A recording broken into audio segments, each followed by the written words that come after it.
Karen Westbrook stood waist-deep in her neighbor's pristine backyard pool at 6:47 a.m., fully clothed in her power suit and clutching a laminated copy of the Willowbrook Heights HOA bylaws above her head like some deranged Lady Liberty.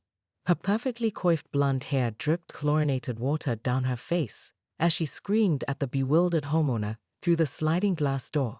Section 4.2b clearly states that pool maintenance violations constitute a health hazard to the entire community. The sprinkler system had activated when she'd climbed the fence, soaking her $300 blazer and ruining her waterproof mascara, but Karen's righteous fury burned hotter than her embarrassment. She'd been HOA president for 3 years, and nobody, absolutely nobody, was going to install an unauthorized pool heater in her neighborhood without proper permits. "Ma'am, please get out of my pool before I call the police," stammered Marcus Chen, the homeowner, as he fumbled for his phone through the glass door. "I am the authority here," Karen shrieked, waving the soggy bylaws. "And I'm conducting an official inspection." What had started as a routine morning patrol, Karen's daily 6 a.m. neighborhood surveillance disguised as a power walk, had escalated when she spotted the new pool equipment through the Chen's back fence. The family had been nothing but trouble since moving in 6 months ago. Their grass was a 1/4 inch too tall, their garbage bins were the wrong shade of green, and now this blatant violation of pool modification protocols. Marcus's wife, Lisa, appeared at the door with their coffee mugs, took one look at the soaked HOA president standing in their pool, and burst into uncontrollable laughter. "This isn't funny," Karen sputtered, trying to maintain her dignity while water sloshed around her pencil skirt. "Your husband installed that heat pump without submitting Form 27C for mechanical additions." "Karen, it's a pool thermometer," Lisa managed between giggles. "It's literally a $12 floating device from Target." The admission hit Karen like a physical blow. She squinted at the unauthorized equipment, a simple digital thermometer bobbing innocently near the pool steps. Her mouth opened and closed like a fish gasping for air.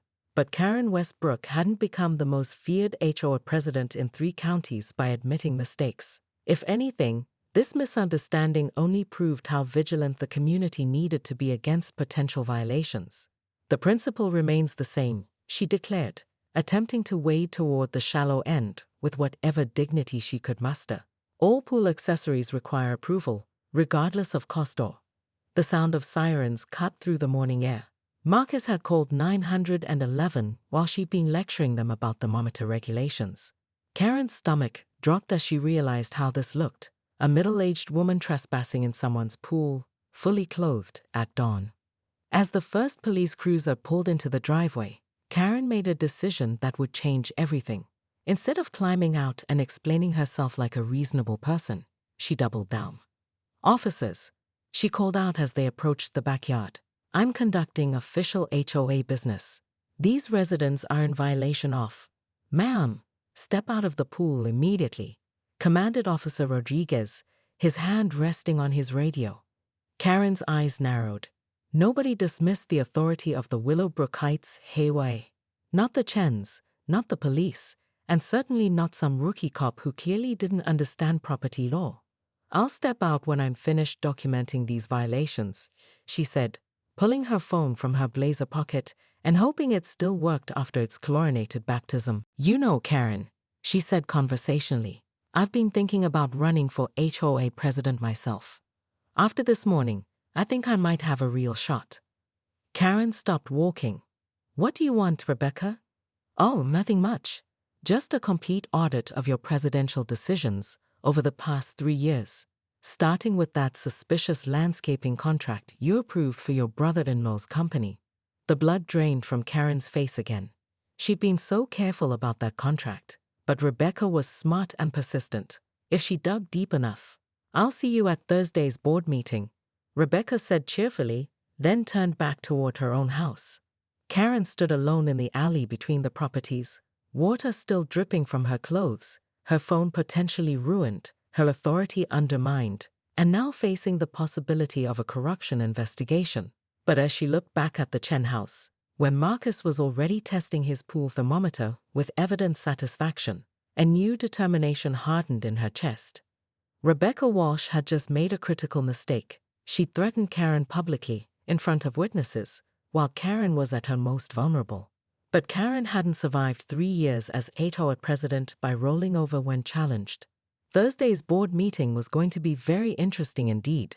The war for Willowbrook Heights had officially begun. The standoff lasted exactly 12 minutes, during which Karen managed to take 17 blurry photos of the pool thermometer, cite 14 different HOA bylaws, and threatened to have Officer Rodriguez reported to your supervisor for interfering with legitimate community governance. By the time backup arrived, a small crowd of neighbors had gathered, filming everything on their phones. Karen's waterlogged exit from the pool became an instant neighborhood legend. She slipped on the wet concrete, grabbing frantically at a pool noodle for support, which snapped in half and sent her sprawling across the deck in a tangle of wetsuit fabric and wounded pride. The crowd's collective gasp was audible, but it was Lisa Chen's burst of nervous laughter that pushed Karen over the edge. "This is harassment." Karen shrieked from her position on the ground, her mascara creating raccoon rings around her eyes. "I want all of you cited for unlawful assembly." Officer Rodriguez helped her to her feet with professional courtesy that barely concealed his exasperation. "Ma'am, you're trespassing on private property. The homeowners have every right to press charges." "Trespassing?" Karen's voice cracked with indignation. "I'm the HOA president. I have a legal obligation to investigate violations." "Actually," said a new voice from the gate, "you don't." Everyone turned to see Rebecca Walsh, the neighborhood's real estate attorney and Karen's longtime nemesis on the HOA board.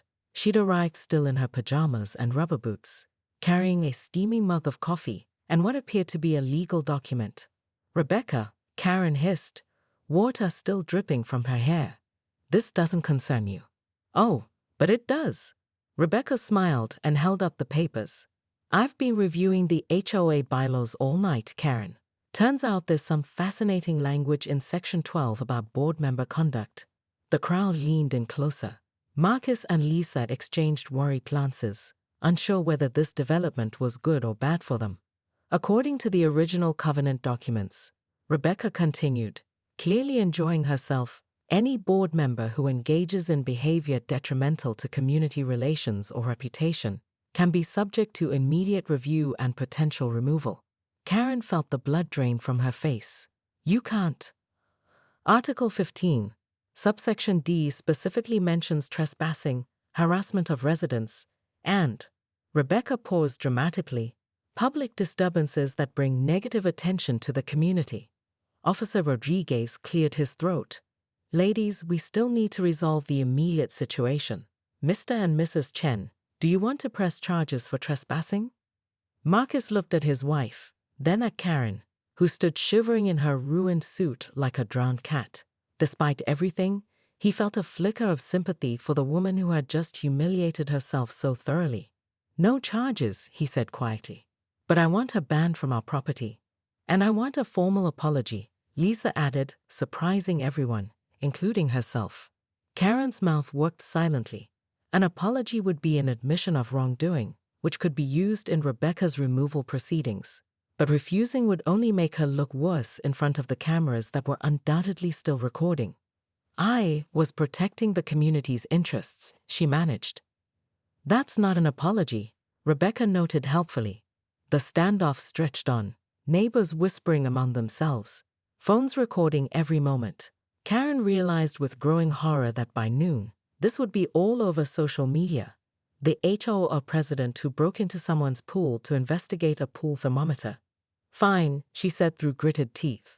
"I apologize for entering your property without permission. It wasn't much." But Marcus nodded acceptance. Officer Rodriguez made notes for his report, and the crowd began to disperse, chattering excitedly about the morning's entertainment. As Karen walked toward the gate, her shoes squelching with every step, Rebecca fell into step beside her.